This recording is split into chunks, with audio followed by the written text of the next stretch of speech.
자, 2019학년도 역시 6월 문제가 되겠습니다. 자, 요거 약간 까다로운 문제였습니다. 한번 좀 볼게요. 자, 갑. 해야 하기 때문에 할 수 있다는 것은 의무를 의식하기 때문에, 자, 우리에게는 의무가 있기 때문에 정언 명령에 따라 행해할 수 있다. 그래서 정언 명령은 보편화 정식이다. 딱 우리 익숙한 말들 많이 나오죠. 칸트의 입장입니다. 칸트의 입장. 근데 요 말이 조금 어렵죠. 해야 하기 때문에 할 수 있다. 요게 무슨 얘기냐면 해야 한다라는 의무가 먼저 주어진다는 거예요. 해야 한다라는 것은 우리에게 의무가 먼저 주어져 있고, 의무가 있기 때문에 할 수 있는 뭐가 생긴다는 거예요? 능력이 있다는 거예요. 우리에게 의무가 먼저 주어지고 그 후에 능력이 발생한다. 이렇게 보는 건 이제 칸트의 입장입니다. 칸트의 입장.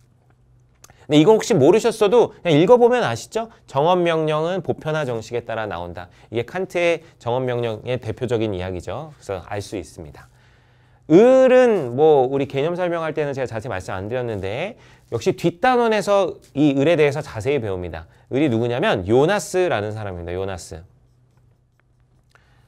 일단은 그러면 어떤 사람인지 여기서 한번 좀 볼게요. 요나스는 자, 거꾸로예요. 자, 칸트는 해야 하기 때문에 할 수 있다 그랬죠. 의무에서 능력이 나온다 그랬는데 요나스는 할 수 있기 때문에 해야만 한다 이렇게 얘기해요. 할 수 있다라는 뭐가 먼저 있어요? 능력이 있죠. 능력이 있기 때문에 해야만 한다. 능력이 있기 때문에 의무가 발생한다. 이렇게 얘기를 합니다. 거꾸로죠. 칸트는 의무가 있어서 능력이 생긴다 이렇게 봤는데 요나스는 능력에서 의무가 발생한다 이렇게 봐요.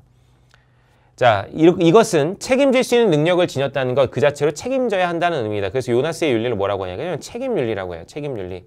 우리가 능력이 있다면, 정확하게는 예측 능력이 있다면 그에 따라서 책임을 져야 될 의무가 생긴다. 이런 얘기입니다. 그래서 이는 인간이 미래 위험을 예견하고 책임져야 된다는 명령으로 표현된다. 이게 요나스가 말하는 책임윤리예요. 미래 위험에 대해서 우리가 예견해야 된다. 이거를 뭐 요나스 뒷단원에서 자세히 볼 텐데 이걸 공포의 발견술이라고 표현합니다. 미래에 닥쳐올 위험에 대해서 미리 발견하고 대비하는 것을 공포의 발견술이라고 표현합니다. 자, 한번 선지 정리해 볼게요. 1번.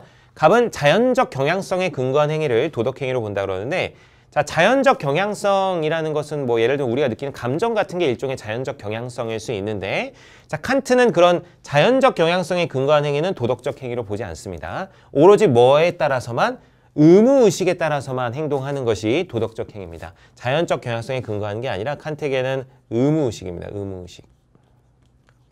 예를 들면 어떤 불쌍한 사람을 봤을 때 그 사람에 대해서 어떤 동정심이 들고 이런 거는 우리의 자연적 경향성이라고 볼 수 있거든요. 근데 칸트는 어떤 동정심 같은 자연적 경향성에 따라서 행동을 하는 건 그거는 도덕적 행위가 아니라고 봐요. 진짜 지나치게 깐깐하죠? 어떤 마음속 의무의식이 명령해서 남을 도와주면 그것은 도덕적 행위라고 볼 수 있지만 저 사람 너무 불쌍해. 어떤 마음속에 어떤 불쌍한 그 동정심 때문에 도와주게 된다면은 그거는 의무의식이 아니라 어떤 자연적 경향성에 한 것이기 때문에 그건 옳지 않은 행동이라고 봅니다. 참 지나치게 깐깐한 사람이긴 합니다. 칸트가. 어쨌든 그래서 의무의식에 근거해야 도덕적 행위입니다. 자연적 경향성이 아니라. 2번. 갑은 도덕법칙의 형식으로 행위를 판단해서는 안 된다고 본다. 칸트는 도덕법칙의 대빵이에요. 도덕법칙의 형식으로 늘 행위를 판단을 합니다. 심지어는 그래서 뭐예요? 조건이 없는 명령인 정언명령을 얘기하고 있죠. 그래서 판단해서 안 된다는 것이 틀렸다고 볼 수 있겠고요. 자, 3, 4, 5는 뭐 요나스가 들어가 있는 선지인데 뭐 선지를 보면서 제가 좀 설명을 드릴게요. 을은 책임의 주체와 대상은 이성을 가진 존재로 한정된다고 본다 그랬는데 책임의 주체는 인간이 맞습니다, 여러분. 자, 할 수 있기 때문에 능력이 있어야 되거든요. 요나스 입장에서 책임을 지려면 이성을 지녀야 돼요. 이성을 가지고 미래를 예측할 수 있어야 됩니다. 그래서 책임의 주체는 인간이 맞습니다. 그래서 이성을 가진 존재가 맞아요. 그런데 책임의 대상은 자연도 포함합니다. 요나스 입장에서. 자연을 포함하기 때문에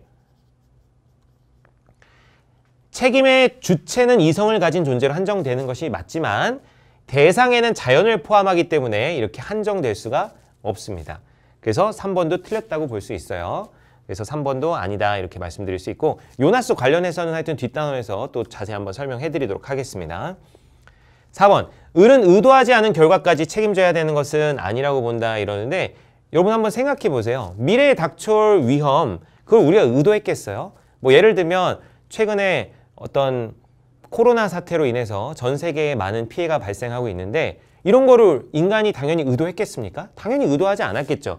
하지만 의도하지 않았다고 하더라도 이런 미래에 발생할 문제에 대해서는 당연히 우리가 미리 대비하고 책임을 져야 되는 겁니다. 그래서 의도하지 않은 결과라도 책임을 당연히 져야 되는 거예요. 그래서 이건 틀렸다고 볼 수 있겠고 5번 갑을은 인간이 준수해야 될 무조건적 도덕적 의무. 자, 무조건적 도덕 의무. 자, 칸트 입장에서 이걸 뭐라 그래요? 정언 명령이라고 하죠. 정언 명령. 자, 칸트는 당연히 정언 명령이 있습니다. 칸트는 당연히 정언 명령이 있죠.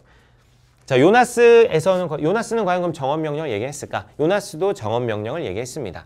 요나스는 칸트를 좋아해서 칸트 흉내를 내면서 정언 명령을 얘기하는데 요나스의 정언 명령이 있어요. 요나스의 정언 명령은 인류는 지구상에 존속해야 된다는 겁니다. 지구상에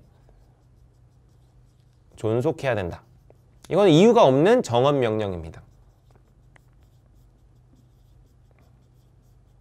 이걸 이제 정언 명령이에요. 요나스의 정언 명령으로 제시를 한 겁니다.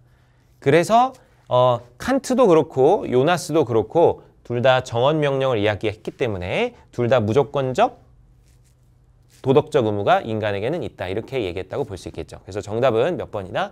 5번이 되겠습니다. 5번. 자, 역시 약간 까다로운 문제였다라고 볼 수 있어요.